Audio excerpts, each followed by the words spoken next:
Here we go. Okay.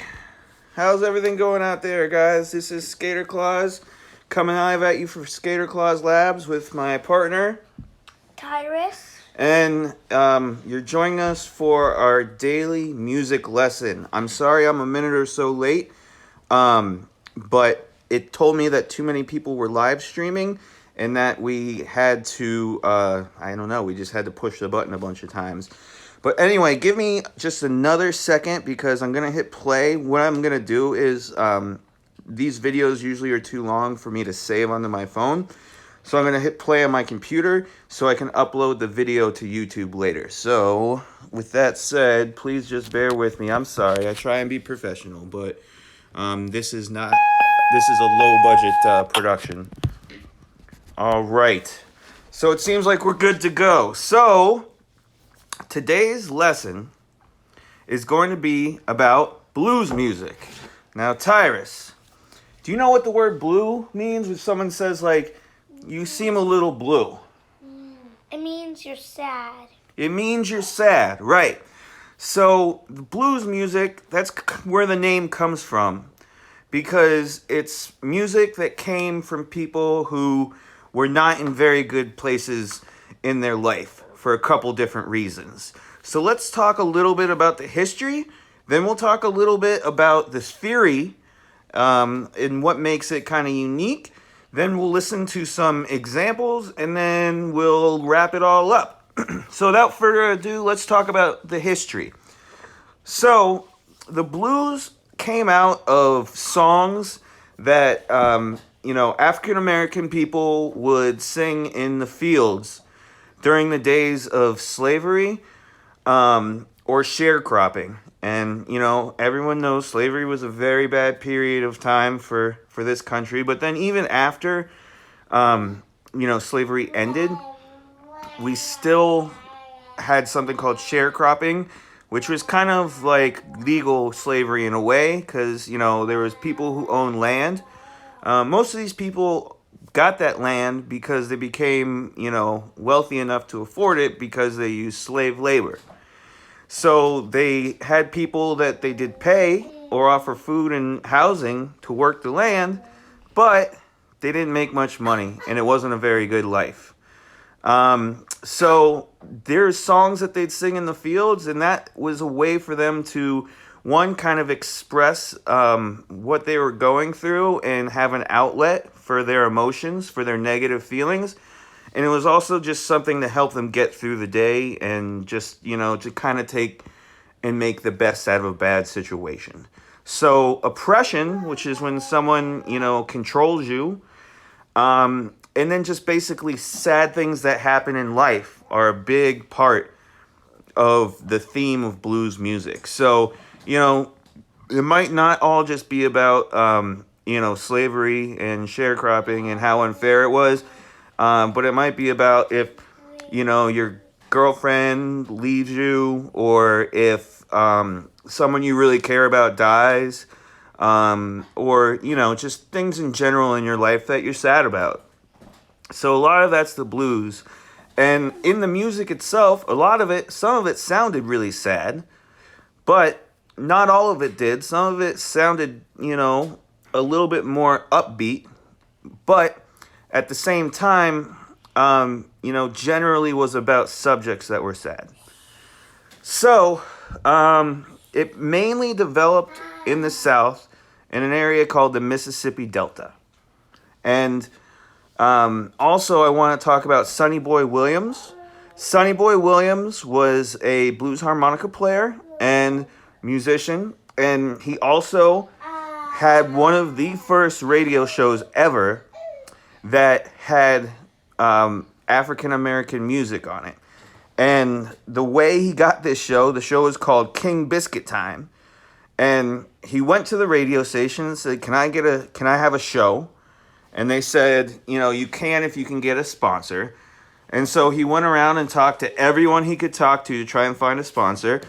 And there was a grocer who had a whole train car full of this flour by a company called King Biscuit.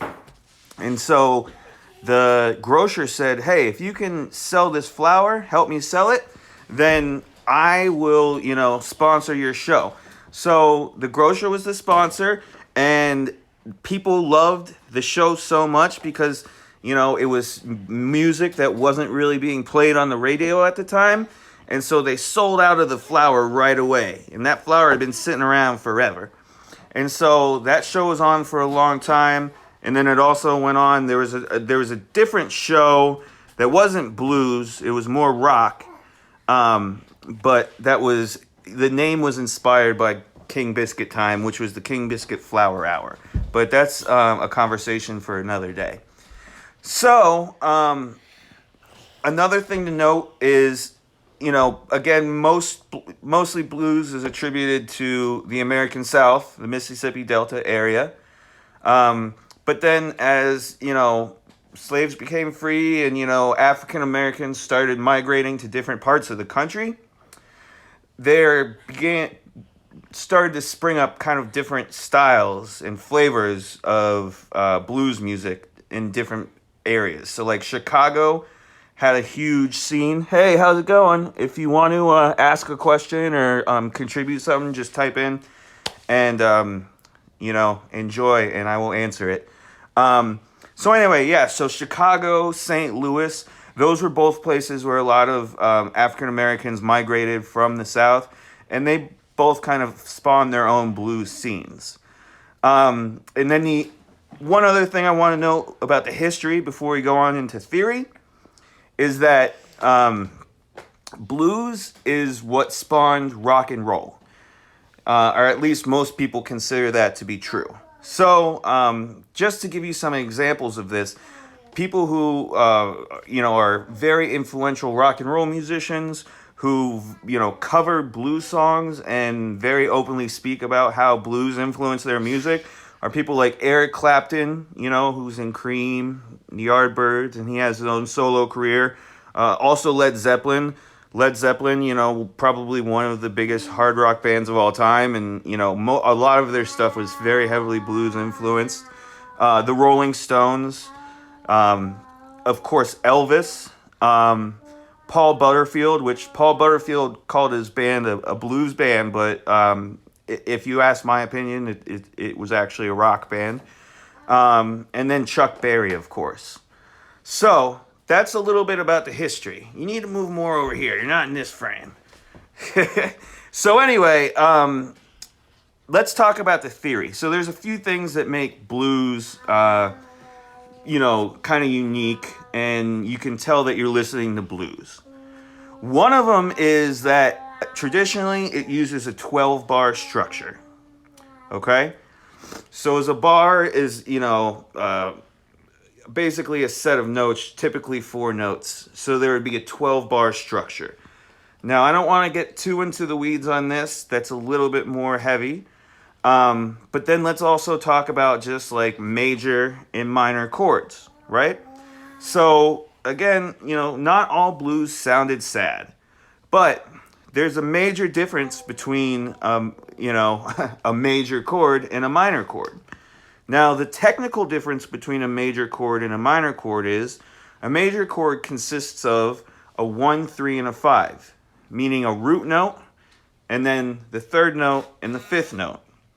So, for instance, with a C chord, C is the root note, so it has a C, an E, and a G. So C, D, E, F, G. So that's 1, 3, and 5. Now for a minor chord, don't make the fart sound with the slime. These kids. So with a minor chord, you flat the third. That's the difference. So for instance, with a C minor, it would be C, and instead of an E, it would be an E flat, and then a G. So let's just listen real quick and see the difference between what a major chord and a minor chord sounds like. Because a major chord, they sound really kind of nice, harmonious, and happy. But then a minor chord, it sounds a little bit more sad. So let's just listen really quick to a clip. This is the first one will be a hey Arjun, this is what homeschool life is like. So the first will be a C major, And then the second, hey, how's it going? Good to see you. If you have any questions or if you want to chime in, I will answer them. Right now, we're talking about the major versus minor chords. So here's an example of how a C major sounds. And if you could please be quiet while we're doing this, just so people can hear. All right, so this is a C major chord on a guitar. Bring downward.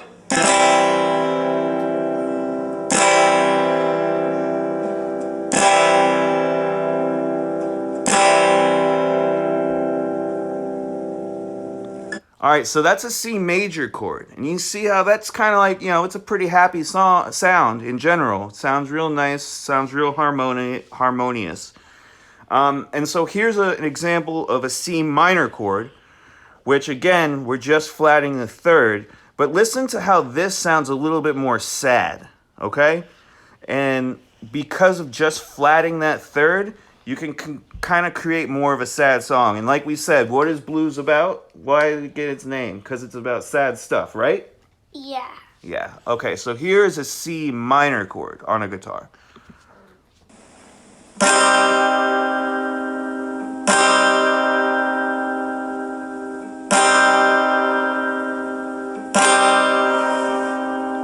All right, could you see how that sounded like a lot more sad than the regular C major chord? So that's the difference. Now, one other thing I want to talk about are scales, because in blues music is very well known for people making riffs on guitar and piano. But with blues music, typically instead of using a regular major scale or minor scale, a lot of times they'd use what's called a pentatonic scale. Now, a pentatonic scale is a scale with only 5 notes instead of 7. And there's a major and a minor pentatonic.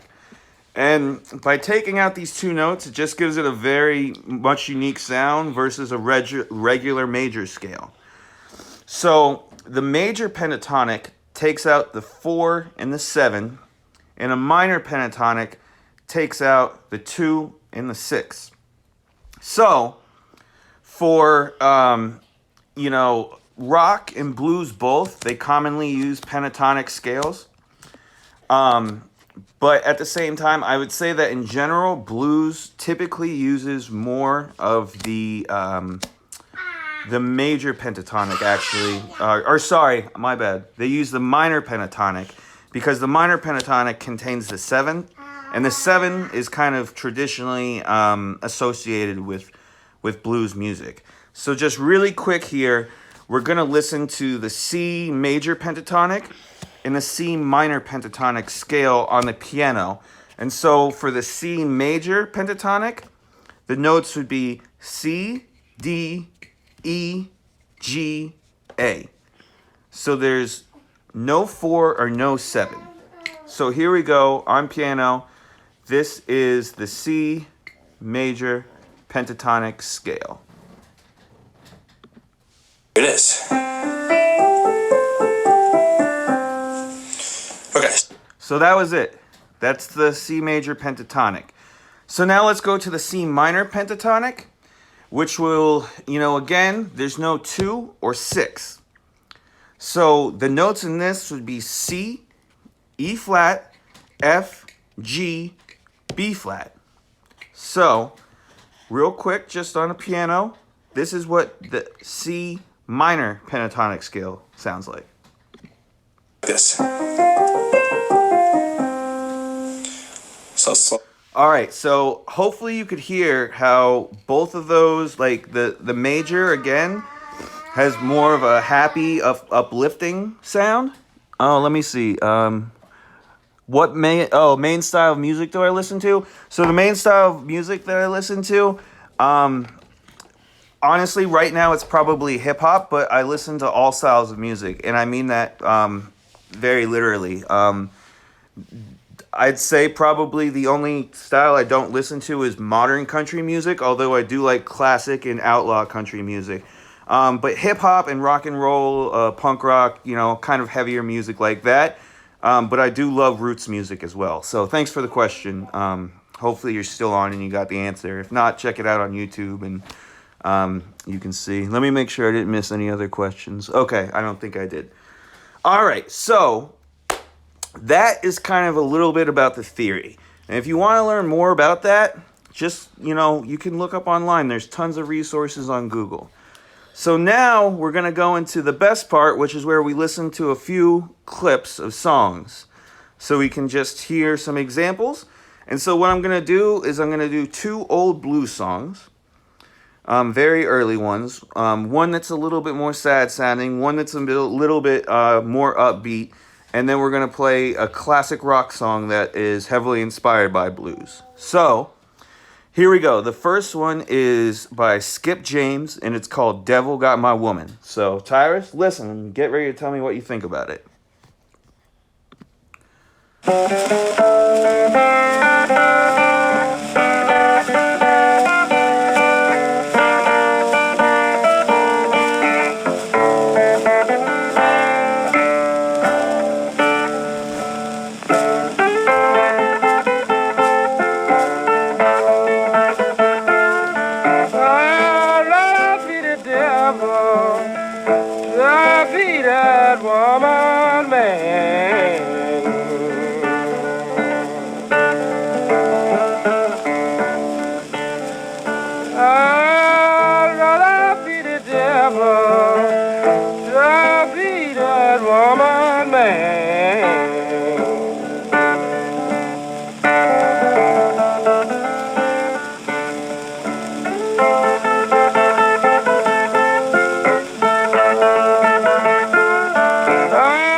All right, so Tyrus, what did you think about that song? I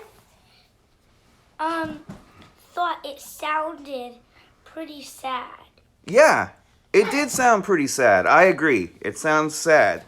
And, for everyone out there who's going to watch this, if anyone is watching it, the sound quality is poor because it's a really old song. And they just didn't have the, hey, how's it going? They didn't have the recording techniques that they have now. But yeah, that's an example of a song that's, more sad sounding. And then the subject matter is also sad too, because, hello, how's it going? The subject matter is also sad too, because it's about, him losing his girl. So that's a example of a song where, the guitar is just really mournful sounding, and so is his voice. And that's something that I should mention as well. I mean, it wasn't always just like the guitar and the use of, major and minor and pentatonic scales. It's also like how the vocal delivery is. So that was Skip James, Devil Got My Woman. And again, for anyone who's, watching live, I'm going to put this on YouTube. So check back and you can watch the whole thing. And it's going to be on my story. So let's go into the second one, which is Sonny Boy Williamson, who I was talking about before, who had the basically it was the King Biscuit Time show, which was one of the first radio shows with African American music on it. So this is his show, this is his song, and it's called Keep to Yourself. So let's play a little bit of this.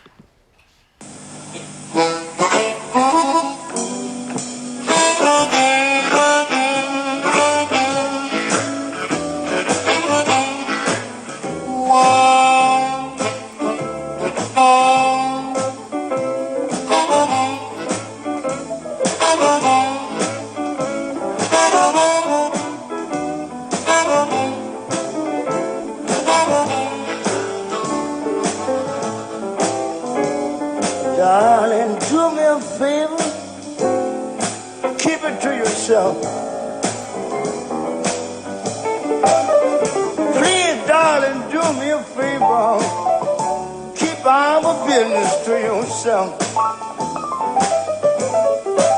You know I don't want you to tell nobody, don't mention to no one else. Don't tell your mother, don't tell your father, don't tell your sister, and don't mention it to your brother, please, darling. You just keep it on to yourself. I don't want you to tell nobody, and don't mention to no one else. All right, so that was a little bit of "Keep It to Yourself" by Sonny Boy Williamson. Tyrus, what'd you think about that one? I kind of liked it. What did you think? Did it sound more happy or more sad than the last song? More like more in between. Right. It wasn't like completely happy, right? But it also wasn't nearly as sad as the last song, right? Uh-huh. Right. So again, this is a song where the music isn't necessarily as sad or mournful sounding, but at the same time, you know, the subject matter, obviously he's talking about, hey, keep it to yourself. So, you know, he doesn't elaborate, but, you know, you can probably guess that there's, you know, something kind of shady going on. So, and again, this is one of the things that blues would do as well, where, you know, again, it wouldn't always be sad or mournful, but the subject matter would be. And so, you know, this is what's called a juxtaposition, right? So the music sounds one way, but the subject matter is, you know, really sad, even if the music doesn't sound sad. So anyway, that's a little clip of Sonny Boy Williamson. And again, like I said, he's a very influential figure who kind of has gotten, I don't think he's that well known, but he should be because of the King Biscuit Time show. So let's go into one more last clip and then we'll just wrap up. So this is, you know, not one of the classic blues artists, but this is just an example of a classic rock group who basically is doing taking the blues style and kind of updating it and playing it in their own way, and using it in, you know, to basically like make a rock song. So hopefully most people should know this. How do I know this little man? Oh, this is my son. This is Tyrus, my son. I got another little one over there, Arjun. He's like a really little one. But yeah, anyway. So this is Led Zeppelin, When the Levee Breaks. And the reason I picked this one, there's so many different classic rock songs that I could play that are blues. Like they are just straight up covers of blues, or you can hear the influence. But this one I wanted to play right after the Sonny Boy Williamson, because this also features like harmonica very prevalently. And I think you can just hear the blues dripping out of it. So let's just listen to a clip of this. And let's just hope when I post this on YouTube that I don't get, like, you know, it taken down because of copyright issues, since I'm playing Led Zeppelin, one of the biggest bands of all time. But anyway, here's a little bit of When the Levee Breaks.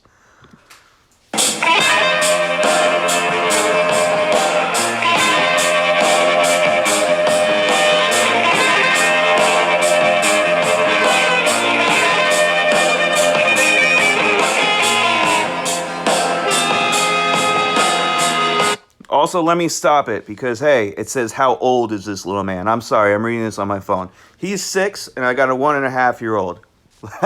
Sorry about that, man. And he is a fairly well-accomplished piano player. So, yeah, he plays the piano. And I'm very proud of him. He's really good. He writes songs and everything. So, thank you for chiming in. This is kind of what this is all about. And for people who are watching this later on YouTube, like, join me on Instagram, because then you can be part of the conversation. So anyway, back to When the Levee Breaks. And hey, maybe since I stopped it, that'll lessen my chances of getting slapped with copyrights.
If it keeps on raining, levee's gonna break. If it keeps on raining, levee's going to break. When the levee breaks, have no place to stay. All right, so let me cut it off. That's the one that's hard for me to cut off because I love that song. Hopefully you could hear the blues influence, not only just in the instrumentation, as far as harmonica, the similar styling, even though the guitar was much more heavy. Obviously, the production value was, hey, how's it going? You know, I say this a lot in the video, and I'm sorry for people who are watching, but anyone who's joined, you know, I'm going to record this and put this on YouTube, and it's going to be on my story, so if you want to go back and watch the whole thing, please do, because that would be awesome. If you have any questions or anything, you know, chime in. We're about to wrap up here, but thanks for everyone who watched and everyone who's going to watch. But yeah, so the instrumentation, the production value is a lot better because, I mean, this is the 70s, and I mean, the stuff I played before was much earlier. But then also just in the vocal delivery, because this is another track. First of all, sorry, my bad. Tyrus, what did you think about that song? I thought it was more of like a rock song than a sad song. Yeah, but like as far as like sad versus happy, what would you say? Like where would you put it on the scale? I would say it was like more of it was like most of it was happy and like a little bit of it was like a little bit sad. So kind of like that other song where you say you'd put it in the middle? Uh-huh. Right, and I would too, but at the same time, this again, like, is what I was talking about previously with the Sonny Boy Williams song, because it's kind of a juxtaposition with the music and the subject matter, because it's talking about when the levee breaks, which, you know, we all, I mean, if you all were alive and aware during the Hurricane Katrina, that's what happened that put the entire city of New Orleans underwater. So he's saying like if it keeps on raining, like we're going to be flooded and possibly die. But it's contrasted to this music that, you know, is a lot less mournful, a lot less sad than some of the other stuff we listen to. So anyway, hey, how's it going?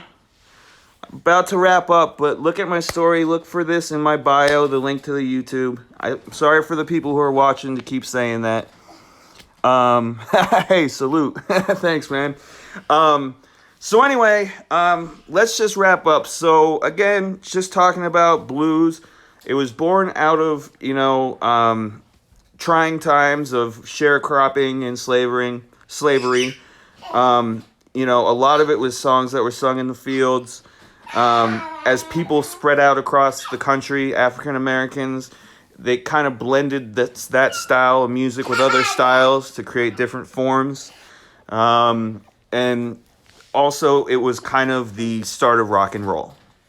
So we listened to a few tracks, kind of talked about, you know, how some of it's sad. We talked about how some of it's happy, but the subject matter is sad.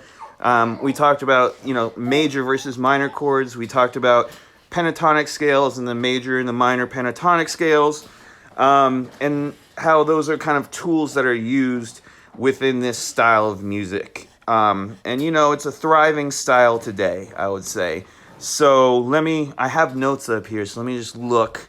Yeah, I mean, this genre helped found other genres. And to understand, like, a lot of other genres of music, you have to understand blues music, I think. And then also, it represents a part of our country's history. I mean, for those of you, if, you know, people are watching this from outside the United States, like, you know, I guess I shouldn't say our country, but my country, like, you know, the USA. Hey, thanks for joining. I'm about to wrap up, but if you want to check back for the whole video, check my story, or I'll post it to YouTube and put the link in my bio. But anyway, so yeah, to understand part of this country's history, you can do that through blues music. And just one last thing before I sign off, some recommendations. So someone that I left out that's a glaring omission is Robert Johnson. Probably one of the most respected blues musicians of all time. He also has this really interesting folklore about him, about how he sold his soul to the devil. So yeah, look into Robert Johnson. His music's great and his backstory is great. I would also say, like, someone who's a little bit more modern, not exactly modern, but came a little later, and was more of like the Chicago style, was Muddy Waters. So check out Muddy Waters as well. And then Lightning Hopkins was also someone who I liked a lot, and Howling Wolf. So anyway, those are my recommendations. I hope you liked the video. If you liked the video, check out my other videos on the YouTube channel, and join me every day as long as we have coronavirus quarantine and homeschooling, because I'm doing music theory, appreciation, and history lessons at 2 live every day. And then I am posting those lessons on YouTube, and I will put the link in my bio on Instagram every day. So anyway, Tyrus, can you say bye? Bye. Thanks, everybody. Everyone, peace, love, respect from Skater Claus as always. Have a good day. Peace, peace, peace, peace, peace, peace, peace, peace.